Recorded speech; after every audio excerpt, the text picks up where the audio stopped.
Shalom Bapak, Ibu, Saudara-saudari kekasih Kristus. Apa kabar? Doa dan harapan saya, semoga Anda senantiasa dalam keadaan sehat dan bahagia. Senang rasanya saya, Liana Pujiastuti, dapat menjumpai Anda kembali dalam sapaan dan renungan pagi GKI Salatiga hari ini, Jumat 8 April 2022. Marilah terlebih dahulu kita memohon hikmat Tuhan agar kita bisa senantiasa memilih, menaati kehendak-Nya dalam hidup keseharian kita. Allah Bapa yang Maha Pengasih, segala kemuliaan bagimu. Sungguh Engkau layak dipuji dan dipuja. Kami bersyukur atas kasih setiamu dalam kehidupan kami. Saat ini kami datang ke hadirat-Mu, memohon, berilah kami rahmat untuk dapat senantiasa menyenangkan hati-Mu dengan selalu menaati kehendak-Mu di setiap aspek kehidupan kami. Dalam nama Tuhan Yesus, Putra-Mu yang terkasih, Tuhan dan Juru Selamat kami. Amin. Renungan hari ini bertajuk, jangan-jangan kita juga ikut membunuh Yesus. Firman Tuhan yang mendasari renungan hari ini diambil dari Injil Yesus Kristus menurut Lukas pasal 19 ayat 1 sampai 10. Perikop ini tentang Sakeus. Ayat 8 merupakan nas kita yang berbunyi demikian. Tetapi Sakeus berdiri dan berkata kepada Tuhan, "Tuhan, setengah dari milikku akan kuberikan kepada orang miskin, dan sekiranya ada sesuatu yang kuperas dari seseorang, akan kukembalikan 4 kali lipat." Saudara-saudara yang dikasihi Tuhan Yesus, pada awalnya mungkin Sakeus hanya sekadar ingin tahu orang apakah Yesus yang pada waktu itu sedang menjadi buah bibir masyarakat. Meminjam istilah zaman now yang lagi viral atau viral. Pasti Sakeus tidak pernah menduga, mimpi pun tidak, bahwa perjumpaannya dengan Yesus akan mengubah hidupnya secara radikal. Sakeus adalah pemungut cukai. Dia bukan pemungut cukai biasa. Dia adalah kepala pemungut cukai. Dia dianggap menindas bangsanya sendiri, kaki tangan pemerintah bangsa Romawi, tega terhadap bangsanya sendiri, dan karena itu dianggap orang berdosa.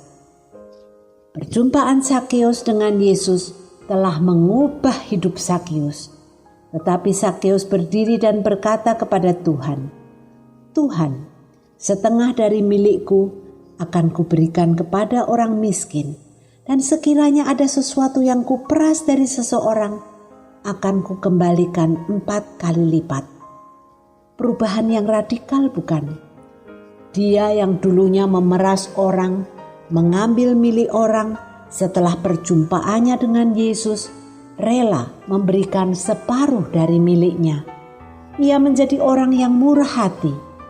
Menurut Anda, menyesalkah Sakeus telah berjumpa dengan Yesus? Menyesalkah dia meninggalkan cara hidupnya yang lama? Pada akhirnya, hanya ada 2 kemungkinan dari perjumpaan seseorang dengan Yesus. Dia harus mati atau dia membunuh Yesus. Demikian tulis Imam Dietrich Bonhoeffer dalam bukunya Kristologi. Pernyataan Bonhoeffer sempat membuat saya termangu. Tetapi bukankah benar bahwa hal itulah yang seharusnya terjadi ketika seseorang berjumpa dengan Yesus? Kehidupan yang diberikan Kristus dengan mengorbankan dirinya kepada kita adalah kehidupan yang mengubah kita. Kehidupan itu memanggil kita untuk meninggalkan cara hidup kita yang lama, yang berlumur dosa, jalan kita sendiri, untuk berjalan pada jalan Kristus. Bagaimana dengan kita saat ini? Apakah kita yang mengaku sebagai pengikut Yesus sudah mengalami perjumpaan pribadi dengan Yesus? Berubahkah hidup kita dari cara hidup kita yang lama, yang penuh dengan keinginan daging, menjadi hidup yang baru, hidup yang dipimpin Roh? Apakah kita telah mematikan diri sendiri dengan segala keinginannya, lalu mengikuti kehendak-Nya? Sudahkah kita berjalan di jalan Yesus, ataukah masih berjalan di jalan kita sendiri? Masihkah kita mengikuti kehendak sendiri dan dengan demikian mengabaikan kehendak-Nya? Tanpa kita sadari, jangan-jangan kita ikut membunuh Yesus. Ya, dengan memenangkan keinginan kita sendiri, kita telah membunuh Yesus. Saudaraku, menarik menyimak pernyataan Profesor Charles Ringma berikut ini.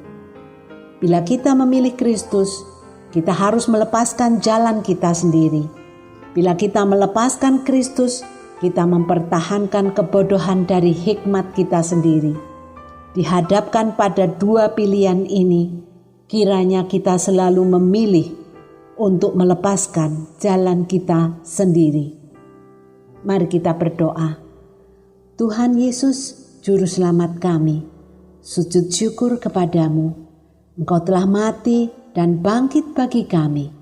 Bantulah kami untuk memilih jalan-Mu dan hidup bagi-Mu. Dalam nama-Mu Tuhan Yesus, kami berdoa. Amin. Semangat pagi saudara. Selamat berjalan di jalan Tuhan.